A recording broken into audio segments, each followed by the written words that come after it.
நாளைக்கான வீடியோ தாங்க வந்திருக்கு. வீடியோ வந்து சூப்பராக இருந்துச்சு அப்படின்னு தாங்க சொல்லணும். அதெல்லாம் பார்க்குறதுக்கு நம்ம சேனலை மட்டும் மறக்காமல் லைக் அண்ட் சப்ஸ்கிரைப் மட்டும் பண்ணிடுங்க. ஃபஸ்ட்டு எடுத்தோடனே நம்ம எழில் வந்து குழந்தைகளை ரெடி பண்ணிக்கிட்டு இருக்கிற மாதிரி காட்டிக்கிட்டு இருக்காங்க. அதுவே மேக்ஸிமம் ரொம்ப நேரம் அதிலே ஓட்டிட்டாங்க அப்படின்னு தாங்க சொல்லணும். அதாவது அவங்களுக்கு ட்ரெஸ் போட்டு விடுறது, அதுக்கடுத்து சாப்பாடு ஊட்டுறது, அப்படி இப்படி நிறைய இப்போ காட்டிக்கிட்டு இருக்கிற மாதிரி காட்டுறாங்க. பக்கத்தில் வந்து நம்ம தமிழ் வந்து இவங்க பண்ணுற காமெடியெல்லாம் பார்த்து ரசிச்சுக்கிட்டு இருக்கிற மாதிரி காட்டுறாங்க. நம்ம எழில் இருக்காரு, எழில் வந்து எல்லாத்துக்கும் ட்ரெஸ் போட்டு விட்றாங்க. அதுக்கடுத்து வந்து அபிக்கும் நம்ம இவங்க இருக்காங்களா காவியா 2 பேர்த்துக்கு வந்து சடை போட சொல்கிறாங்க. ஆனால் அவங்களுக்கு சடையே போட தெரில. நம்ம தமிழ் வந்து சொல்கிறாங்க, சார் முடியை வந்து 3ஆக பிரித்து பின்னுங்க சார் அப்படிங்கிற மாதிரி சொல்கிறாங்க. எனக்கு தெரியும், நீங்கள் ஒன்றும் சொல்லித்தர வேணாம், எல்லா வேலையும் நான் பார்த்துக்கிறேன் அப்படிங்கிற மாதிரி சொல்லிவிட்டு நம்ம எழில் வந்து சை காட்டுற மாதிரி காட்டுறாங்க. சரி நீங்களே பண்ணுங்க அப்படின்னு சொல்லிட்டு வாயை மூடி தமிழ் வந்து சிரிச்சுக்கிட்டு இருக்கிற மாதிரி காட்டுறாங்க. எல்லாத்துக்கும் ட்ரெஸ் மாற்றி விட்டு அதுக்கடுத்து சாக்ஸு ஷூ எல்லாமே போட்டு பேக்கெல்லாம் எடுத்து கொடுத்துட்டு அவங்களுக்கு எல்லா வேலையும் பண்ணுறதுக்குள்ளே அவர் குறுக்கு வழியாக வந்துடுது. போதும் ஆகிடுது. அதுக்கடுத்து சாப்பிட்றதுக்கு டைனிங் டேபிளில் நம்ம அப்படி தான் சாப்பிட மாட்டாங்களா, அவளுக்கு வந்து ஊட்டி விடணும்ல, அவளுக்கு ஊட்டி விடுற மாதிரி காட்டுறாங்க. டக்குன்னு பார்த்தா ஒவ்வொரு குழந்தையும் ஒன்று வேணும்னு சொல்கிறாங்க. எனக்கு தண்ணி வேணும் அப்படின்னு சொல்லிட்டு நம்ம கவின் சொல்கிறான். உடனே தண்ணி சுடு தண்ணி ஊற்ற போகிறாங்க.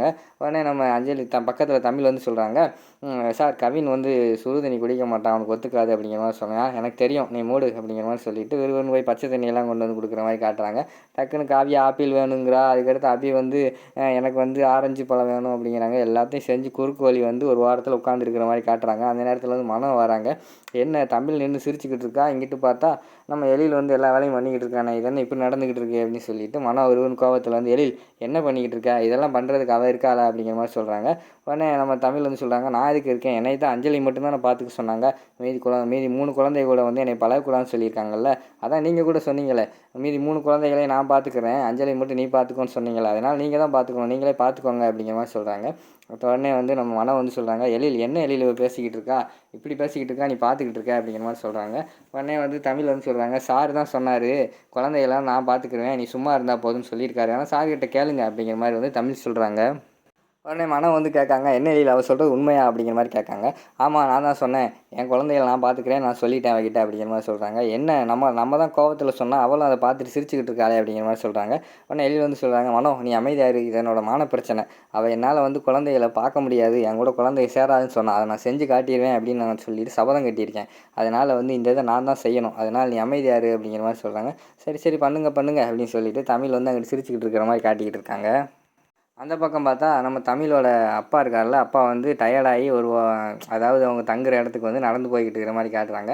அந்த நேரத்தில் வந்து ஒரு ஆண்டியை பார்க்குறாங்க. ஆண்டியை பார்த்துட்டு கடந்து போயிடுறாங்க. அந்த ஆண்டி வேறு ஒருத்தவங்க கூட பேசிக்கிட்டு இருக்காங்க. இவர் கடந்து போயிடுறாரு.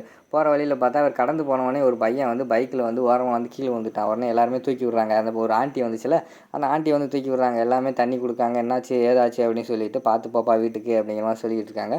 டக்குன்னு பார்த்தா நம்ம தமிழோட அப்பா வந்து அங்கே திரும்பி பார்க்காங்க. அந்த ஆண்டியை பார்த்தோன்னே பழைய எடுத்துக்காட்டு ஃப்ளாஷ்பேக் காட்டுறாங்க. அதாவது தமிழ் பிறந்தப்போ வந்து என்ன சொல்லியிருப்பாங்கன்னா, அவங்க குடும்பத்தில் வந்து அப்பா அம்மாவுக்கு வந்து ஆபத்து அப்படிங்கிற மாதிரி சொல்லியிருப்பாங்க.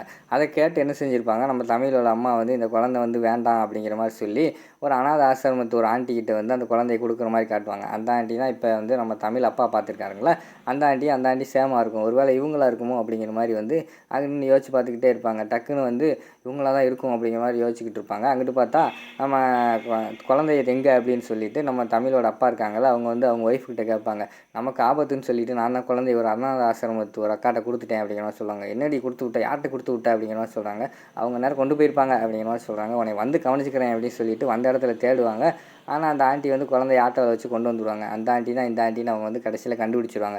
சரின்னு சொல்லிட்டு அந்த ஆண்டி இங்கிட்டு திரும்பி பார்ப்பாங்க. அந்த ஆண்டி எங்கேயுமே காணும். அந்த ஆண்டியை காணுமே அப்படின்னு சொல்லிட்டு, அம்மா இங்கனுக்குள்ளே ஒரு அம்மா இருந்துச்சு, அதை பார்த்தீங்களா அப்படின்னு சொல்லிட்டு ரோட்டில் போகிற அம்மா எல்லாட்டையுமே அண்ணன் எல்லாட்டையுமே கேட்டுக்கிட்டு இருப்பாங்க.